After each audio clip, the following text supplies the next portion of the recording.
Boa noite, Paulo Moura, cientista político, 25 de dezembro de 2022, noite de Natal. Espero que todos tenham passado um bom Natal com as suas famílias. Eu passei, graças a Deus, tudo bem. E vou tirar alguns dias de férias. E para isso eu resolvi selecionar alguns vídeos, dos vídeos que eu já editei aqui no canal, principalmente em 2021, que eu acho que tem um conteúdo mais profundo, mais adequado a esse momento de reflexão que é característico desse período entre o Natal e o Ano Novo, ainda mais com o ano que nós tivemos agora e quando temos que refletir sobre o Brasil que queremos daqui para frente. O vídeo de hoje é um vídeo sobre conservadorismo, mas não exatamente sobre fundamentos teóricos do conservadorismo, mas sobre os fundamentos da civilização ocidental judaico-cristã, que é fundada a partir de um tripé das experiências da civilização grega, do Império Romano e do legado do cristianismo. Espero que vocês gostem. Para quem não viu, vai ver pela primeira vez, talvez alguns já tenham visto, poderão rever. Sempre é bom a gente dar uma aprofundada nos estudos sobre conteúdos mais densos. Aproveitem, eu volto em seguida. Hoje em dia, gente, se constituiu aí na política brasileira uma noção até um certo ponto vulgar de que o indivíduo que é contra o aborto, contra a liberação das drogas e contra o casamento gay é conservador e que ser conservador se resume a isso.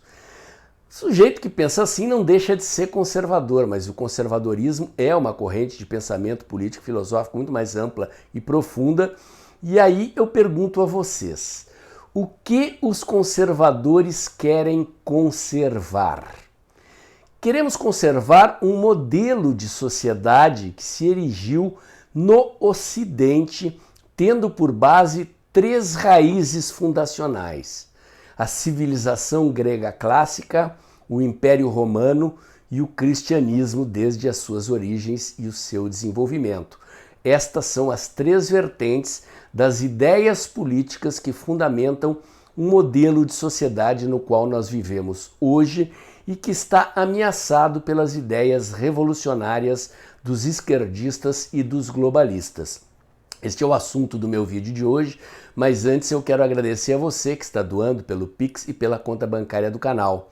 A sua doação ajuda o canal a crescer, ajuda a expandir o alcance dos meus vídeos, lembrando que este é um canal que faz análise política com viés conservador, à luz da ciência política e da teoria da comunicação, em vídeos curtos. E se você ainda não se inscreveu no meu canal do Telegram, o Dextra by Paulo Moura, gente, o Telegram é o último território livre da internet brasileira. Se eu for censurado em qualquer mídia social, lá você continua em contato comigo e com os meus conteúdos. Por segurança, criei também um canal alternativo na cos.tv. Dextra Jornalismo é o meu canal lá.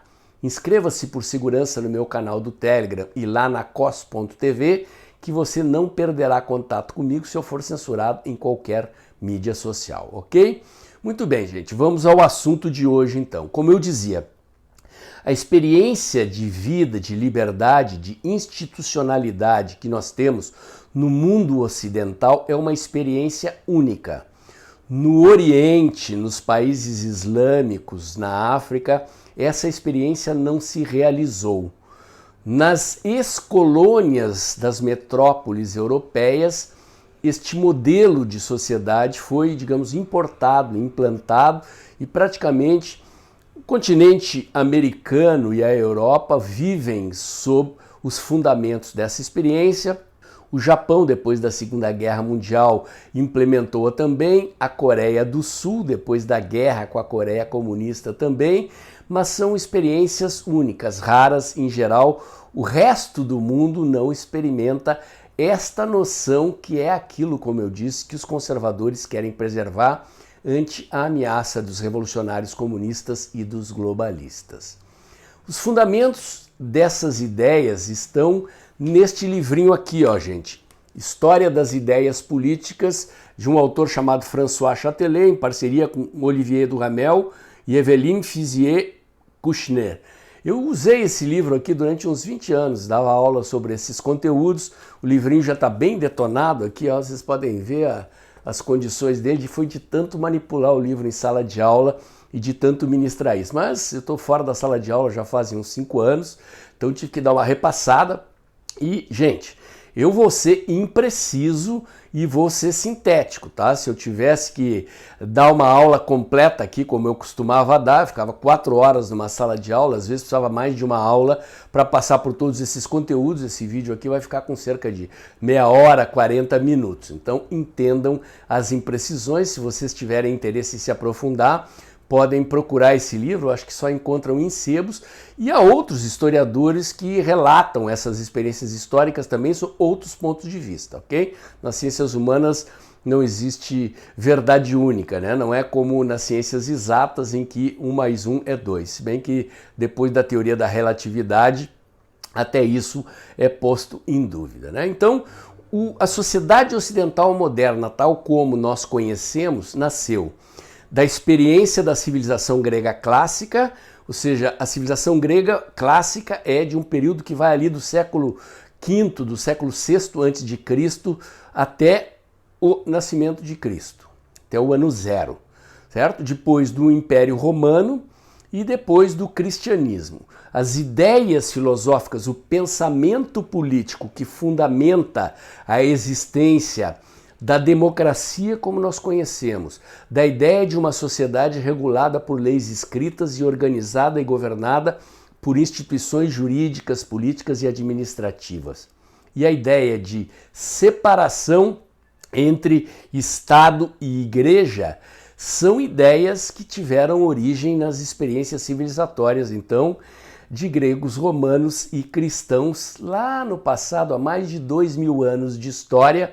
Esses fundamentos foram sendo estudados, aperfeiçoados, passados de pai para filho, de pensador a pensador. Cada período histórico lá tem os seus filósofos, tem os seus historiadores, tem os seus pensadores políticos, e esses fundamentos, então, foram sendo transmitidos geração após geração, de modo que a sociedade ocidental, tal como nós temos hoje, a noção de liberdade que nós defendemos hoje, né, de democracia, de igualdade dos cidadãos perante a lei, não caiu do céu e não nasceu ontem, ok? Nasceu então dessas 3 experiências civilizatórias. Bom, este historiador que eu estou usando como referência, ele divide a história da Grécia Antiga em 2 períodos. Então existia um período anterior, a chamada civilização clássica da Grécia, que foi esse período do século V, VI a.C. até o ano 0, que era o chamado período da Grécia feudal. Feudal por quê? Porque a Grécia era governada, digamos assim, por grandes famílias, por clãs que eram proprietários rurais.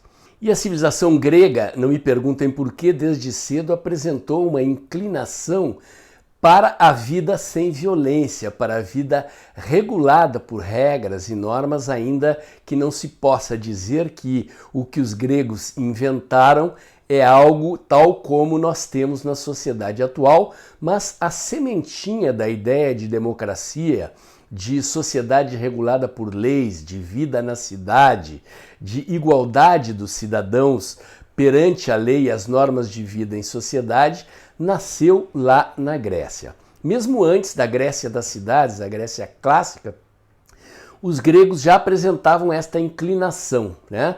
Havia muitos conflitos violentos entre essas famílias de proprietários rurais ou, eventualmente, dessas famílias com membros do povo, artesãos, agricultores, pescadores e assim por diante. E dali já surge a primeira noção de um sistema jurídico legal. Drácon e Sólogo são os pais, considerados os pais da ideia de sociedade regulada em lei. Então, os gregos, num determinado momento do seu processo de evolução histórica, passaram a designar a indivíduos reconhecidos na sociedade pela sua sabedoria o papel de criar enunciados jurídicos que fossem servir de parâmetro para o julgamento das decisões que envolviam esses conflitos entre os proprietários de terra ou entre os cidadãos. Num primeiro momento, então, não se tratavam propriamente de leis, Dracon e Solon, então, vão desenvolver aos poucos esta ideia de que os conflitos sociais são regulados, num primeiro momento, por enunciados jurídicos, por princípios gerais que definem como devem se dirimir os conflitos de interesse na sociedade e, posteriormente, sim, por um conjunto de leis, de normas que vão regular a vida em sociedade. Então, vocês veem por que a gente não sabe, né? Isso aconteceu na civilização grega, no povo grego, entre os povos bárbaros, ditos bárbaros pelos gregos, né? Bárbaros porque não eram civilizados, os conflitos eram resolvidos pela violência. Então, em seguida, a Grécia começa a se desenvolver, aquela região ali, por causa das ilhas, tinha muitos portos, entrepostos, e o surgimento do comércio dá origem ao surgimento das cidades. E a vida na cidade, segundo Aristóteles, é aonde se realiza a virtude humana que nos diferencia dos animais. Logos, o conhecimento. Segundo Aristóteles, então, o indivíduo, quando vivia isolado no campo, em propriedades rurais ou em aldeias, né, ele não tinha esta noção de, vamos assim falar, de planejamento estratégico, de capacidade de raciocinar, desenvolver argumentos lógicos, de argumentar politicamente e de refletir sobre o seu destino. É como se um indivíduo que vivesse no campo fosse uma espécie, vamos dizer assim, um indigente, alguém que vive da mão para a boca, né? Não pensa estrategicamente. Consegui a minha refeição agora, começo a pensar em como é que eu vou garantir a minha refeição seguinte.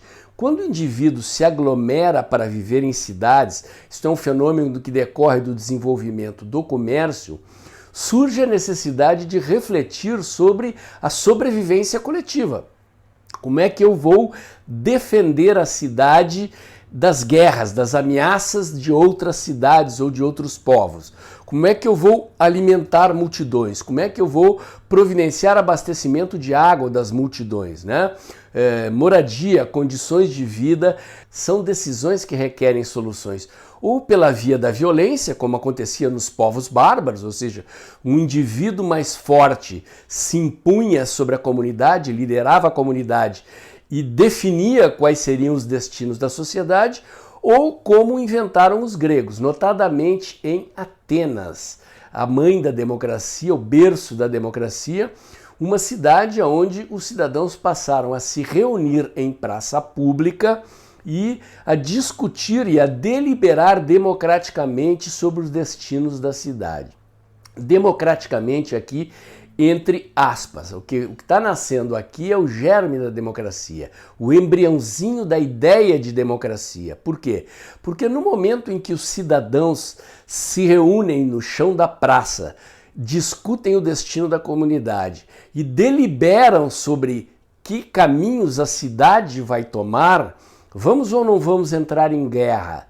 Né? Como é que vamos resolver o abastecimento de comida para a população no próximo inverno? E assim por diante, de forma votada, ou seja, cada cidadão no chão da praça levanta a mão, esta circunstância torna os indivíduos todos iguais. Um cidadão, um voto. Na teoria, no princípio, na filosofia, porque de fato, na Grécia existiam escravos que não votavam, mulheres também não votavam e jovens também não votavam. A noção de liberdade que os gregos tinham é uma noção diferente da de hoje. Não só os gregos, as populações todas dessa época escravizavam os derrotados nas guerras. Então, para os gregos, o homem tinha uma condição divina, mas divina aqui não estamos falando divina no sentido cristão. Estamos vivendo aqui, estamos falando de um período anterior ao surgimento de Cristo. Divina no sentido de que o ser humano nascia dotado dessa capacidade da retórica, do raciocínio lógico que se manifestava na sua plenitude com a vida na cidade. Mas para os gregos havia indivíduos que não tinham esta condição divina, que eram os escravos. Então, apesar de nascer aqui a noção de democracia, a ideia de que o destino da comunidade é deliberado pelos cidadãos votando como iguais no chão da praça, é uma ideia filosófica, é um princípio, porque votavam de fato, discursavam nas assembleias os chefes de clãs, os chefes de família, digamos assim. Notem que aqui já surge um outro princípio norteador da sociedade ocidental moderna, né? Até hoje nós cultivamos a ideia de que a família é a célula máter da sociedade. É um princípio que vocês já devem ter ouvido falar. Então a ideia de que o clã, a grande família, a família tradicional nessa época, né, várias gerações vivendo dentro da mesma propriedade, dentro do mesmo teto, era o fundamento, a base da sociedade. Consequentemente, o chefe de clã era aquele que ia votar na assembleia e falar em nomes dos seus. Então a sociedade grega, à luz da experiência que nós vivemos hoje, ela não seria uma sociedade literalmente democrática, mas é ali que nasce a ideia de democracia e de igualdade entre os cidadãos membros da polis. Polis, cidade. Política, eu já falei isso aqui em outros vídeos aqui no canal. Política, portanto, é a arte de participar das decisões coletivas sobre o destino da cidade. Então, a sociedade é uma criação humana e a deliberação sobre o destino da sociedade é feita através da política. E a política é o que? A ação humana, coletivamente, em assembleia, escolhendo os destinos da cidade, tomando as decisões coletivas sobre o que fazer para garantir a vida na cidade. Ser livre nessa época, portanto, era não ser escravo. Então, viver na cidade, ser protegido por um exército, era a condição de cidadania e a garantia de ser livre. A noção de Estado-nação, por exemplo, não existia. Quer dizer, a nacionalidade era uma coisa mais difusa, cultural. Na Grécia Antiga, cada cidade tinha uma personalidade. Por exemplo, eu usava muito este vídeo aqui, os 300 de Esparta, né? É um vídeo ficcional, existem 2 vídeos, até tem uma segunda edição desse filme, né? Eu usava em sala de aula. São filmes ficcionais, mas os roteiristas desses filmes normalmente vão estudar história. Então vocês vão ver ali que as cidades gregas, as cidades-estado gregas deste período, elas tinham personalidades próprias. A personalidade da cidade de Esparta, por exemplo, é uma personalidade guerreira. Né? Os espartanos eram treinados para a guerra desde o início. Atenas, por exemplo, que é a capital da Grécia até hoje, era a cidade da filosofia, do pensamento, berço da democracia, nasce ali. Então, cada cidade tinha uma autonomia, inclusive as cidades-estado gregas guerreavam entre si. Então, estamos falando aqui do nascimento da democracia, da ideia de que o destino humano é obra do indivíduo fazendo política, certo? Os gregos, ao contrário dos cristãos, do calendário gregoriano que surge depois, percebiam o tempo como sendo cíclico, assim como os orientais. A ideia de que, assim como as estações do ano, as fases da lua vão se repetindo ao longo do tempo, o tempo é cíclico. Isto aqui é uma ideia que aparentemente não tem conexão nenhuma com a nossa realidade, mas depois eu vou voltar a esse assunto. A concepção de tempo que nós temos hoje em dia no Ocidente, ela deriva do calendário cristão, né? A ideia de que o tempo é linear, de que tem um começo com o nascimento de Cristo, tem um antes de Cristo, um depois de Cristo, e que a noção de progresso e de desenvolvimento que nós nutrimos hoje na sociedade ocidental, ela parte do pressuposto de que nós temos uma origem, a criação divina, e um destino que é o paraíso. Portanto, é uma noção linear, né? Os dias vão se passando contados no calendário e lá no final do calendário, no infinito, está a nossa morte, a nossa ida para o paraíso ou para o inferno se a gente não se comportar direito, né? Mas para os gregos isso não existia. O tempo era circular, repetitivo, assim como para os orientais, né? Então, são 3 fundamentos básicos da filosofia grega. A ideia de que o ser humano nasce inclinado para a vida em sociedade, mas que esta natureza humana para viver agregado, viver aglutinado em sociedade, ela precisa ser organizada. E essa organização acontece na cidade. O tempo, portanto, é cíclico e há indivíduos que não nascem com a condição divina, ou seja, com a capacidade do raciocínio, da retórica, esses indivíduos, então, reservada a função secundária da escravidão, não lhes é dada a condição de cidadania, ok? Um historiador grego muito importante, que foi Heródoto depois, ao analisar as diferentes experiências e os diferentes estágios da vida na sociedade grega daquela época, do passado até o período da Grécia Clássica, classifica os regimes políticos em 3 tipos. A monarquia, que é o regime de governo de um só, a oligarquia, que é o governo de uma elite de famílias, ou a democracia, que seria o governo da maioria, ou o governo da comunidade. Tá? Existe toda uma corrente de pensamento que diz que o conceito de democracia não está necessariamente associado à ideia de governo do povo, mas sim de governo da comunidade. Mas o que nos interessa aqui é exatamente isso, quer dizer, a noção de que a democracia, tal como realizada em Atenas nessa época, no apogeu da Grécia Clássica, digamos, na experiência civilizatória mais evoluída daquela época, era de uma sociedade organizada em cidades, em polis, na qual o cidadão faz política, ou seja, ele delibera sobre o destino da comunidade, participando das discussões em praça pública e votando, deliberando e, consequentemente, definindo democraticamente o destino da sociedade, e a ideia de que a vida na cidade é regulada por leis. Tá? Essa noção, como eu disse, nasce com Drácon e Solon, ainda na passagem da Grécia feudal para a Grécia clássica, mas está se desenhando aqui um modelo de civilização. Então, na Grécia ainda não existia governo eleito, tá? Então existia lá uma classe de cidadãos que eles chamavam de magistrados, que era uma espécie de, vamos dizer assim, de elite letrada, de anciãos, de indivíduos que tinham um conhecimento reconhecido pela sociedade como diferenciado e que eram, portanto, uma elite governante. Eles formavam conselhos e eram esses conselhos que enunciavam ou que, digamos assim, julgavam os destinos dos conflitos, e os reis, eles eram reis, mas não no sentido em que se constituiu a partir do absolutismo dos monarcas no final da Idade Média. O rei era praticamente um líder, e inclusive um líder militar, e havia um exército e um sistema de impostos para sustentar esse exército, para defender a cidade, mas o rei, nesta noção desta época, ainda não era, digamos, um indivíduo com soberania sobre o conjunto da sociedade. Ele era um líder, um membro da comunidade, destacado, mas é um modelo de sociedade que depois vai ser aperfeiçoado pelos romanos. Tá?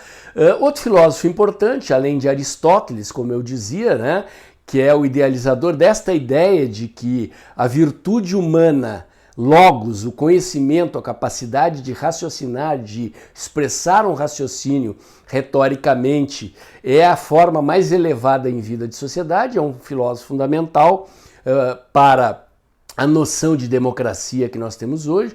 Outro pensador é o Platão. Platão é autor de uma obra chamada A República.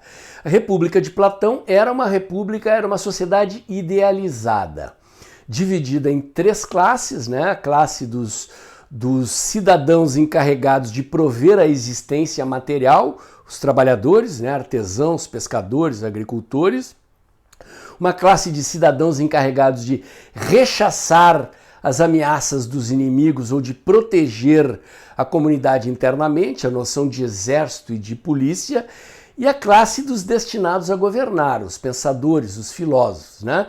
Uma ideia controvertida. Platão e Aristóteles divergiam nesse aspecto. Platão, de certa forma, é o pai da chamada teoria das elites da sociedade contemporânea, da ciência política contemporânea. A teoria das elites é uma corrente de pensamento dentro da ciência política que parte da ideia de que toda a sociedade é constituída de membros inclinados para governar e de outros membros destinados a serem governados. Então, toda a sociedade tem uma elite. E, para Platão, então, a sociedade deveria ser governada por esta elite.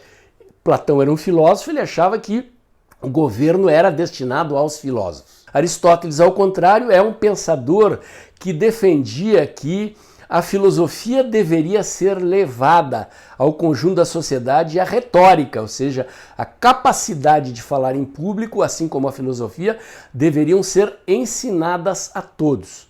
Então, Platão achava que a democracia era ingovernável, que um cidadão dotado de uma boa oratória, ele manipulava as assembleias, ele manipulava os seus concidadãos, conseguia induzi-los a fazer o que ele queria e, consequentemente, a massa era manipulável e ingovernável. Vocês podem ver que até hoje existem pessoas que pensam assim, né? Que o governo deveria ser destinado só a quem tem diploma universitário, só a quem provou a capacidade e o conhecimento para ser um bom administrador e que pessoas comuns do povo jamais deveriam governar.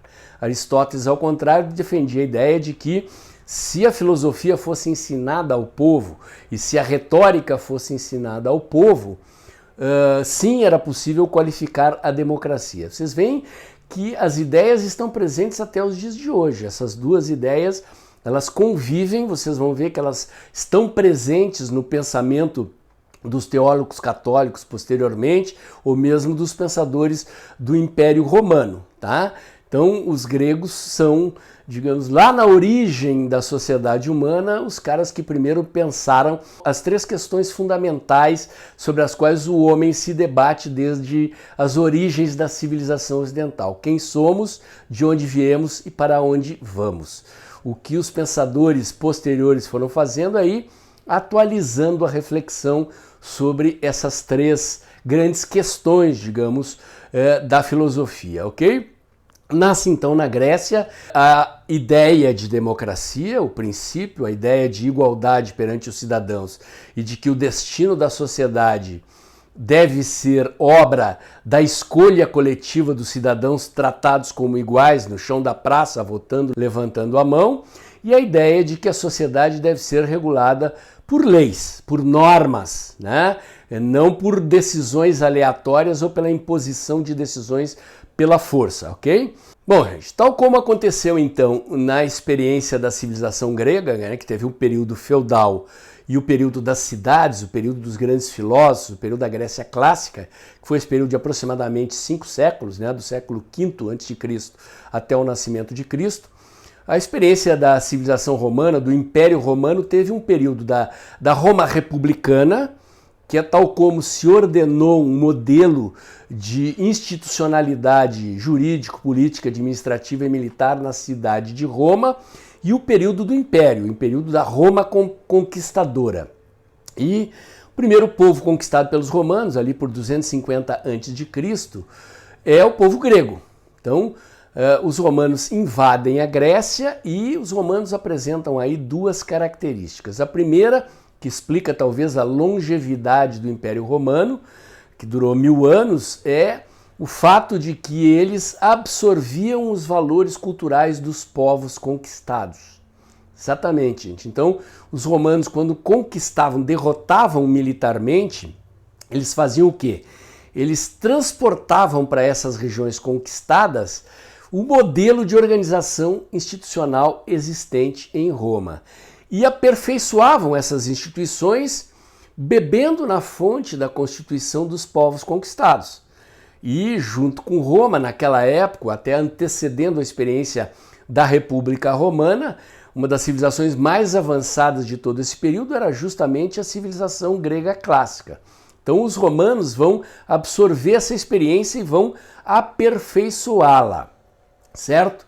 Então, o que os romanos vão fazer? Primeiro, eles vão transformar aquilo que era uma experiência embrionária de democracia, de deliberação coletiva dos cidadãos, do destino da comunidade, da existência de um conjunto de normas que regula a vida em sociedade, em um conjunto de leis escritas, as leis das 12 tábuas, e num conjunto de instituições administrativas, jurídicas, políticas e militares, certo? Então, os romanos vão dar um passo adiante. Num certo sentido, a democracia e o Estado moderno, tal como nós conhecemos e que foi ressurgir na era moderna, depois das revoluções burguesas dos séculos XVI, XVII e XVIII, é copiado ou inspirado na institucionalidade do poder da República Romana e depois do Império Romano.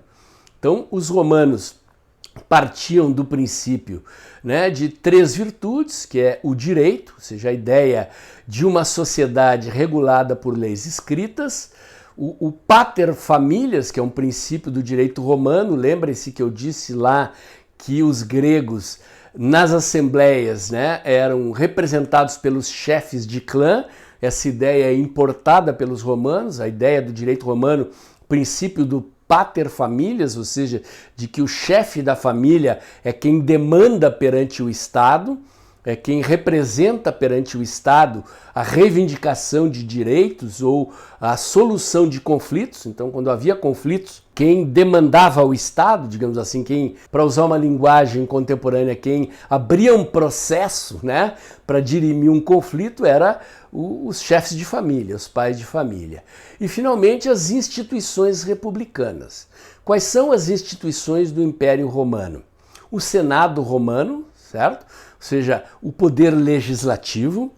Então os romanos inventam a democracia representativa, a ideia de que existe um corpo jurídico, legislador, eleito pelo povo, que representa o povo e que legisla.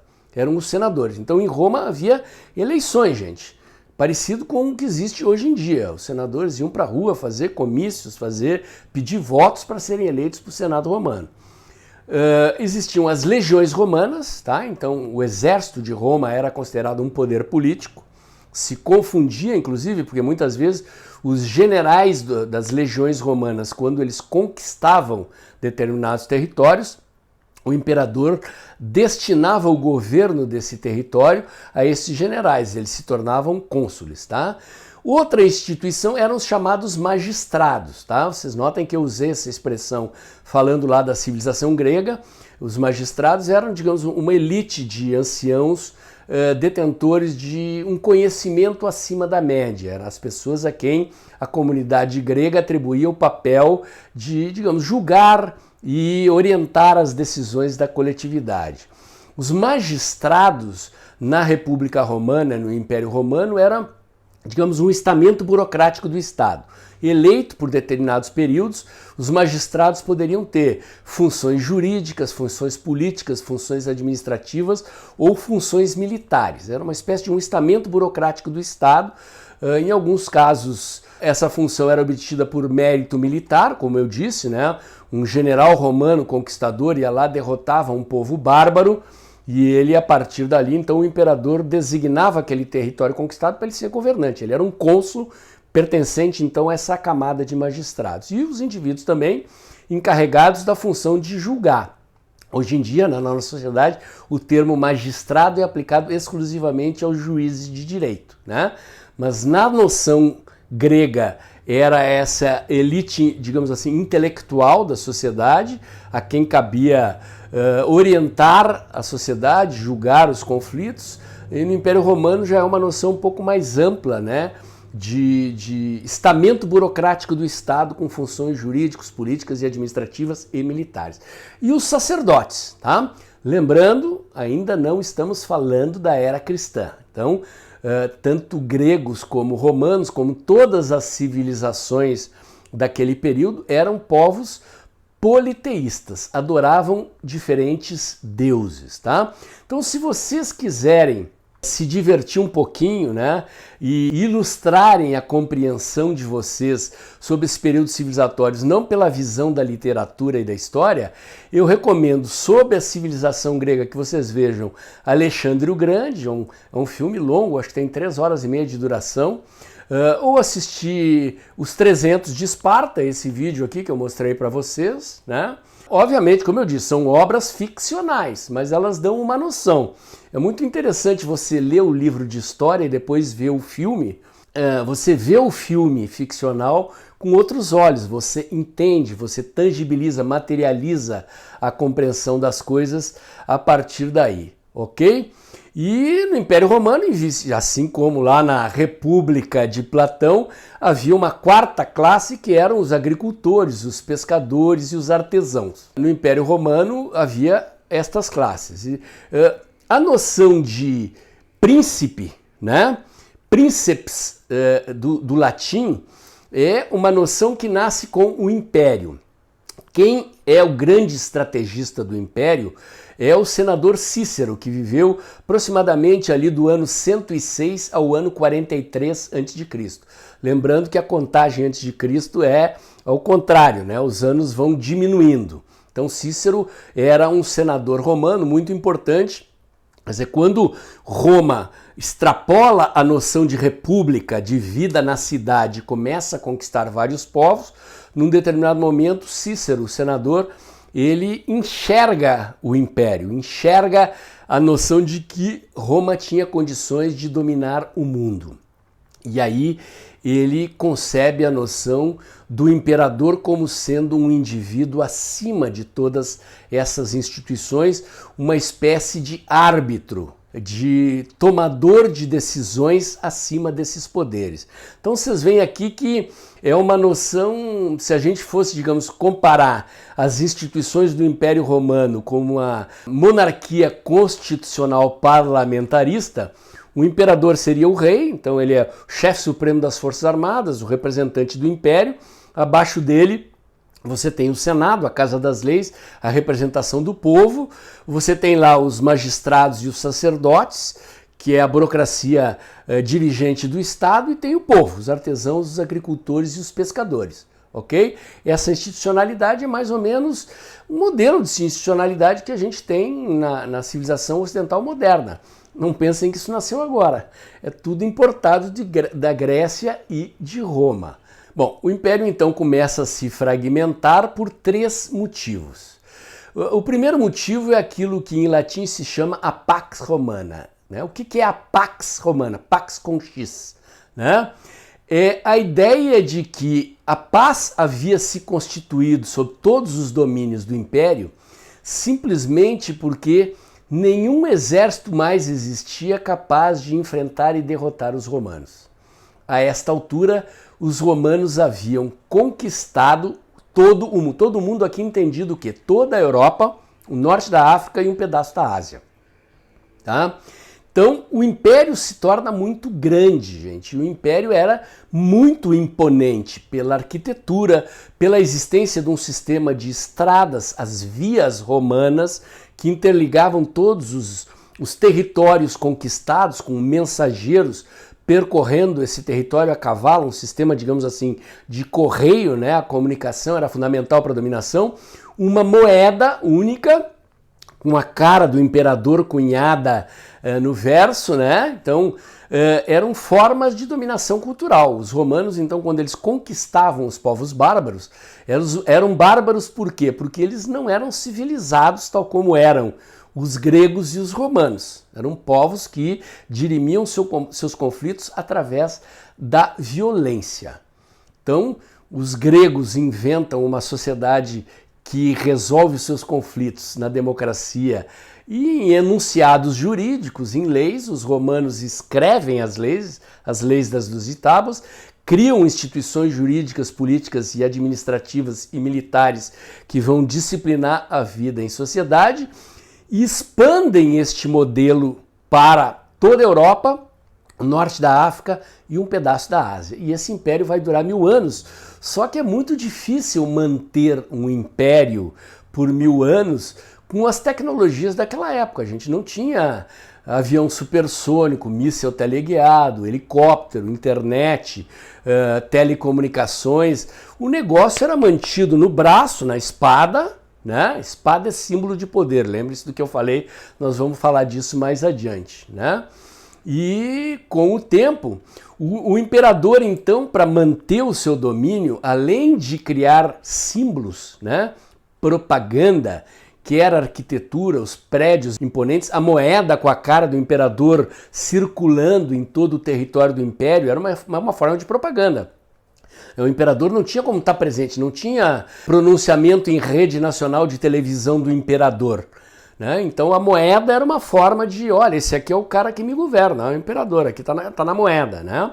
Mas o imperador precisava também passar o tempo inteiro marchando com as legiões e passando pelos territórios. E aí o que acontecia? Quando o imperador tinha que viajar, em Roma conspiravam contra ele. Essa é que é a situação. Então havia um dilema. Se o imperador fica em Roma para evitar que conspirem pelo poder, os povos bárbaros conquistados começam a conspirar para se independizar, para recriar governos próprios e se separar de Roma. E se o imperador passa o tempo inteiro marchando pelos territórios, em Roma conspiravam contra ele. Então, isto foi, digamos assim, fragmentando gradativamente o poder do Império Romano, manter os seus domínios sobre uma região tão vasta do mundo. Na época, vamos dizer assim, o mundo era isso, né? A Europa, o norte da África e um pedaço da Ásia, mais próximo do mundo ocidental. O segundo conflito, então, é este conflito sobre a sucessão do imperador. Um filme que eu adoro passar, infelizmente eu não tenho aqui, nunca comprei, mas olha, nesses canais de streaming aí vocês ainda conseguem ver, é o Gladiador. O Gladiador é um filme que se passa exatamente no apogeu do Império Romano. E o terceiro fator a contribuir para a corrosão do Império Romano não foi a derrota para nenhum exército, foi o surgimento do cristianismo. Então é o terceiro fator desagregador do Império Romano e é sobre o cristianismo que nós vamos falar agora. Muito bem, gente. Então o cristianismo surge no seio do Império Romano como uma religião perseguida. A origem do cristianismo são os textos sagrados do povo judaico, o Velho Testamento, tá? Então, o cristianismo e o judaísmo nascem de uma mesma raiz e são as primeiras religiões monoteístas da história. Todos os povos, dos romanos para trás, antes, eram povos politeístas. Adoravam vários deuses, as suas divindades eram as forças da natureza, eventualmente animais ou monstros mitológicos, enfim. Quem se interessar por isso pode estudar a mitologia grega, pode estudar o Império Romano e vai saber detalhes nisso. No filme O Gladiador há um momento em que o Maximus vai enfrentar os seus inimigos e ele está orando ali para diversas estatuetas de madeira, né? Então eram vários deuses aos quais os romanos pediam ajuda, socorro antes das batalhas ou em situações de adversidade. O cristianismo e o judaísmo não. Aliás, o islamismo também tem origem no Velho Testamento, tá? A separação dessas religiões, principalmente do cristianismo com o islamismo, vai acontecer só lá no século VII depois de Cristo. Antes disso, era uma única religião que tinha como origem o Velho Testamento. Então, temos aqui situações diferentes. O cristianismo nascendo antes da igreja, como uma religião perseguida, anunciando Cristo, a vinda de Cristo, e depois um processo evolutivo em que Pedro, por desígnio de Cristo, funda a igreja, e aí tem um outro período que é a igreja como instituição de poder. Então, qual é a diferença e qual é a contribuição que o cristianismo introduz para a civilização ocidental e que vai se refletir depois politicamente? Primeiro, a contestação da ideia de politeísmo, que tem um componente político que vocês vão entender daqui a pouco. A ideia de que existe um Deus único, pessoal e criador, com o qual o indivíduo se relaciona pessoalmente. Ou seja, nada de feiticeiros, curandeiros, sacerdotes. O indivíduo comum do povo tem acesso a Deus através da oração. A sociedade, portanto, a lei é criação divina. Lembrem-se disso. Para gregos e romanos, né, a herança greco-latina, a sociedade é uma criação humana. A política é uma criação humana. O agir politicamente na cidade, na polis grega, o fazer política para os gregos ou para os romanos, que era eleger os senadores para governar e legislar, é uma atividade intrinsecamente humana. Então, na concepção cristã, a sociedade é criação divina e, consequentemente, o destino da sociedade está traçado nas escrituras sagradas e não necessariamente é obra humana. Bom, a partir daí, então, surge um conflito, né? O historiador aqui, o Chatelet, vai chamar isso de o conflito original do crente.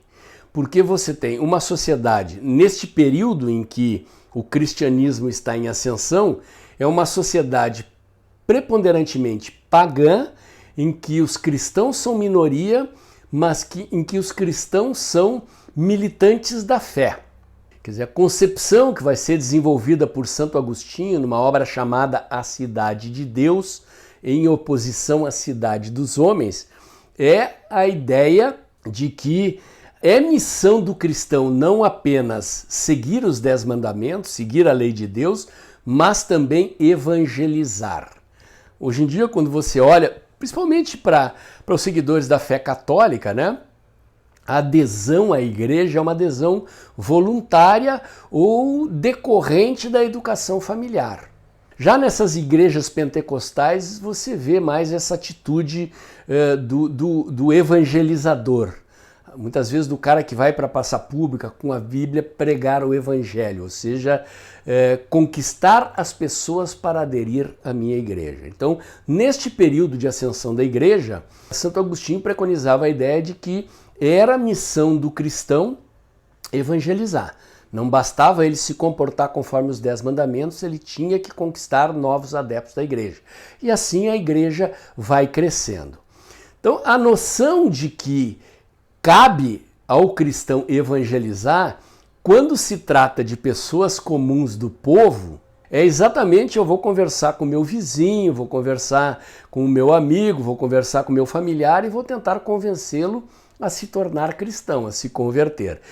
Quando este cristão é um príncipe, é um governante, é um rei, expandir os domínios da igreja significa, inclusive, a Guerra Santa, as cruzadas, ou seja, montar exército e marchar contra os territórios pagãos para submeter os pagãos à fé cristã, à evangelização. Tanto que as cruzadas eram acompanhadas de padres, assim como as expedições colonizadoras do Novo Mundo, eram sempre acompanhadas de membros da igreja que iam levar o cristianismo e o catolicismo adiante.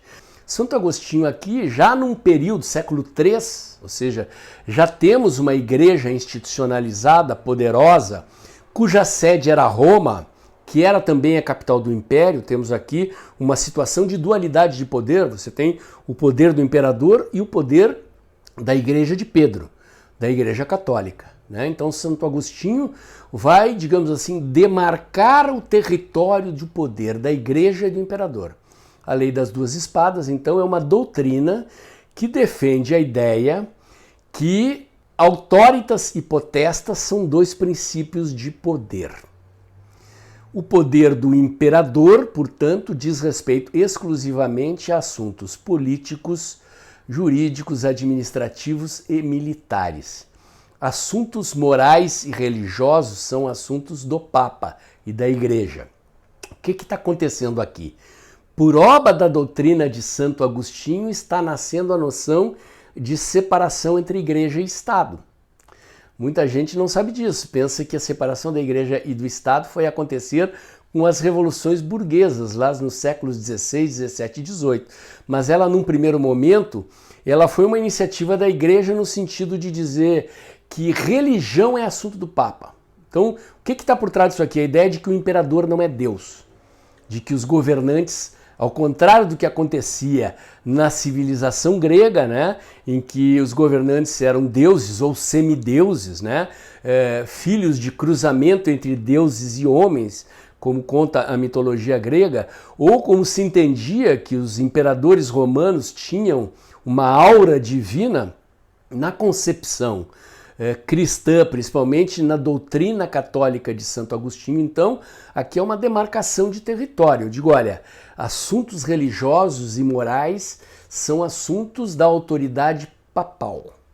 E assuntos temporais, a guerra, a administração e a política, são assuntos do imperador. Surge posteriormente, então, também o direito canônico, digamos assim, uma constituição, um conjunto de normas e leis que regulam a vida na igreja. Então essa relação entre poder e Estado, ela começa a se inverter. Eu disse aqui, os cristãos nascem como uma religião perseguida, posteriormente o imperador Constantino vai se converter ao cristianismo, séculos depois da vinda de Cristo. Santo Agostinho é um teólogo do século III, né? Já temos aqui uma igreja como instituição detentora de poder e já dizendo assim, ó, aqui é a minha esfera de poder, aí é a esfera de poder do imperador, e as leis canônicas que em princípio deveriam regular a vida na igreja, posteriormente com o fim do Império Romano, o desaparecimento das instituições do Império, essas instituições criadas, que é depois de um período de 1000 anos que sucede o fim do Império, nós vamos ter a experiência do governo da aristocracia com a igreja. Voltamos a viver um período de feudalismo, tal como existia na Grécia lá antes do surgimento das cidades. Então as cidades desaparecem por um período de 1000 anos, a sociedade ocidental europeia vai se organizar em torno de grandes propriedades rurais, comandadas por uma aristocracia que governa junto com a igreja. Normalmente a hierarquia da igreja era composta de filhos da aristocracia. Famílias numerosas, né, propriedades rurais, sempre destacavam um filho para ir para os mosteiros, estudar teologia, virar bispo e virar governo. Eu costumo usar, gente, quando eu vou dar aula, quando eu dava aula sobre isso, este filme aqui, Joana d'Arc, tá? Esta versão. Acho que tem umas 3 ou 4 versões do filme Joana d'Arc aí disponíveis. Eu tenho em DVD, aqui nem tenho mais aparelho de DVD em casa, mas ainda tenho o DVD guardado. É um filme ficcional sobre a história da Santa Joana d'Arc, né? Sobre a história da unificação da França, já no final do feudalismo, que vai dar uma ideia dessa questão aí da relação Estado-Igreja, do ressurgimento das cidades lá no final da Idade Média, e do ressurgimento do Estado moderno. Mas no que então finalmente o cristianismo importa para a civilização ocidental moderna? Quer dizer, esta ideia de democracia criada pelos gregos, de igualdade dos cidadãos criada pelos gregos, é um dos pilares da civilização ocidental moderna.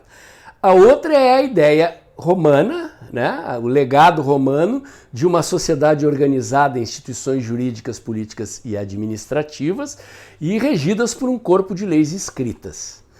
O monoteísmo e esta ideia inicialmente de Santo Agostinho de separar a autoridade da igreja da autoridade do imperador ou do governo laico, digamos assim, do governo civil, né? É um dos fundamentos do Estado moderno.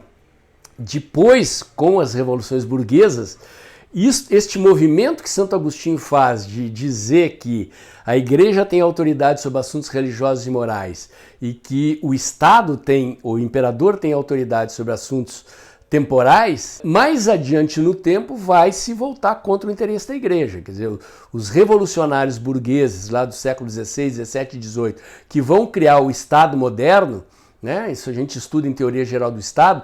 Já fiz um vídeo aqui no canal, vou botar o link aqui em cima, se você não viu, veja aí sobre os fundamentos do Estado moderno.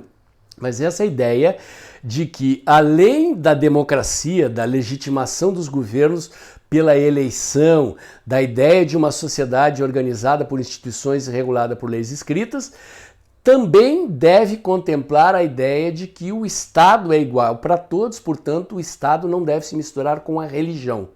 A ideia de Estado laico. Não significa que o povo não possa professar uma religião, mas o fundamento, o princípio liberal contemporâneo é da ideia de que a religião diz respeito à esfera privada dos indivíduos e como num determinado território nacional pode haver indivíduos ateus ou indivíduos seguidores de diferentes fés religiosas, o Estado ou o rei, né, não devem ter lá uma religião oficial do Estado, certo? Então este é o legado da civilização cristã. E é isto, gente, que os conservadores querem defender. Por quê? Porque este modelo de sociedade que nós temos hoje no Ocidente, que parte do princípio que a lei deve ser igual para todos. Notem bem, tá? Não é que todos são iguais perante a lei. A sociedade é heterogênea, os indivíduos são desiguais, mas a lei deve ser aplicada igualmente para todos. De que o governo só é legítimo se ele for eleito pelo povo, né? Os representantes só são legítimos se eleitos. E a ideia de que o Estado é laico, de que a religião e o Estado são separados, são fundamentos da civilização ocidental. E é exatamente isso que os comunistas querem destruir. Ao contrário do que muita gente pensa, a noção de guerra cultural não começa em Gramsci. Tá? Marx e Engels escrevem um livro que é um dos livros fundadores do marxismo, chama-se A Origem da Família, da Propriedade Privada e do Estado, na qual eles defendem a ideia, absurda a meu ver, de que o comunismo se fundamenta, eles acham que o comunismo é uma teoria científica, né? Eles chamam o marxismo de materialismo científico, materialismo histórico dialético, porque eles partem do pressuposto de que em algum momento do passado remoto, da era das sociedades tribais, um momento que ninguém consegue comprovar que de fato existiu, teria havido um negócio que eles chamavam de comunismo primitivo, de uma sociedade na qual todos os indivíduos eram iguais perante si e que eram sociedades matriarcais. Então, quando vocês veem as feministas ou os comunistas falar pelo fim da sociedade patriarcal, o que eles estão querendo dizer? Eles querem destruir o modelo de família. Tá? Então, nesta concepção de comunismo primitivo não existia família. Existiam lá os clãs tribais e, supostamente, dizem os marxistas, não tem, a não ser que a gente pudesse viajar no tempo como comprovar, era uma sociedade absolutamente igualitária. Quer dizer, a biologia prova que os indivíduos são desiguais entre si, a natureza humana prova que tem indivíduos inclinados para a liderança, outros que são inclinados para serem liderados, né? Que existem indivíduos que compõem uma elite da sociedade, outros que compõem a base da sociedade. Apesar de há milênios a sociedade ser assim, se organizar assim, os comunistas teimam em dizer o contrário, que, portanto, a ideia revolucionária deles passa por acabar com a família patriarcal e acabar com a dita democracia, que eles chamam de democracia burguesa. Este sistema de eleição de representantes periódica e regularmente, de legitimação dos governantes pelo voto, de uma sociedade regulada por leis constituídas por representantes eleitos, tem que ser destruída, porque essa democracia seria uma falsa democracia. A verdadeira democracia para os marxistas só existiria se houvesse igualdade econômica, como se fosse possível as pessoas serem absolutamente iguais economicamente. Todos os lugares do mundo em que essa experiência foi tentada, aconteceu o que está acontecendo em Cuba agora. Ditadura, miséria, opressão, e esses regimes terminaram ruindo, como ruiu o comunismo soviético, quando caiu o Muro de Berlim, quando desabou a União Soviética, né? O Muro de Berlim em 1989, fim da União Soviética em 1981, como está acontecendo na Venezuela, né? Um regime ditatorial de miséria, de fome, de doença, e como finalmente está acontecendo com Cuba. Então, o que os conservadores querem conservar, gente? Querem conservar estes valores. Uma sociedade onde vigora a liberdade. Não a liberdade dos gregos, lá, aquela liberdade na qual você, se perder uma guerra e for conquistado, vira escravo. A liberdade de empreender. Na sociedade medieval, existiam lá os servos e os suzeranos. Indivíduos que viviam dentro das propriedades rurais, entregavam parte do resultado do seu trabalho para os proprietários de terra, em troca disso eram defendidos. Na concepção liberal, esses indivíduos não eram livres. É outro conceito de liberdade. Eles eram dominados pelos senhores feudais. Então a liberdade para os ocidentais modernos é a liberdade de escolher os governantes, é a liberdade de opinião, é a liberdade de credo religioso. O mundo oriental, o mundo islâmico, não viveu essa experiência, né? Quer dizer, por que é tão fácil implantar o comunismo na China? Por que não existe democracia no mundo islâmico? Vários daqueles países árabes continuam sendo monarquias onde não há eleição, onde não há parlamento, ou há arremedos disso, chamam de repúblicas islâmicas, em que os governantes fazem parte de uma aristocracia ao estilo da aristocracia feudal. Porque lá não existiram as experiências da civilização grega clássica, do Império Romano e do cristianismo. E se estas experiências e essas instituições forem destruídas, como querem os comunistas revolucionários, como querem os globalistas, né, que ficam defendendo o fim da família, que ficam defendendo a ideologia de gênero, que ficam atacando os valores cristãos, que ficam atacando a democracia, defendendo o regime venezuelano, defendendo o regime cubano como se aquilo fosse democracia, se esses caras vencerem, viveremos um período de trevas. Então, não se trata apenas de ser contra o aborto, de ser contra o casamento gay, ou, enfim, de ser contra a liberação das drogas e todas essas causas defendidas pelos globalistas e pelos comunistas. Trata-se de muito mais, trata-se de defender princípios e valores filosóficos e morais cujo fundamento essencial é a defesa da liberdade tal como nós a concebemos. Quem sabe o valor da liberdade hoje é quem foi privado delas. O que os cubanos estão lutando e gritando nas ruas de Havana? Eles estão pedindo liberdade. Em essência, é isso que os conservadores querem conservar. Ok, gente? Como eu disse, fui impreciso, fui genérico, aqui a aula já está durando mais de uma hora, essa videoaula já está durando mais de uma hora, mas espero ter passado para vocês as razões pelas quais lutam os conservadores de fato, uma noção mais aprofundada, mais rica, assentada na história.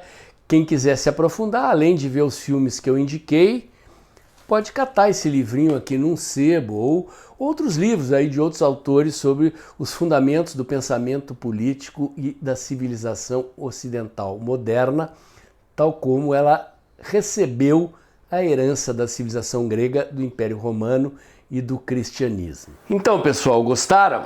Se você gostou, então curte, comenta e compartilha. Bota o dedãozinho lá, aperta o sininho para o YouTube avisar você quando tem vídeo novo no canal. Inscreva-se aqui no meu canal. Inscreva-se também nos meus canais alternativos. O Dextra by Paulo Moura do Instagram. O Dextra by Paulo Moura do Telegram. O Dextra Jornalismo da COS.tv, meu canal alternativo de vídeos.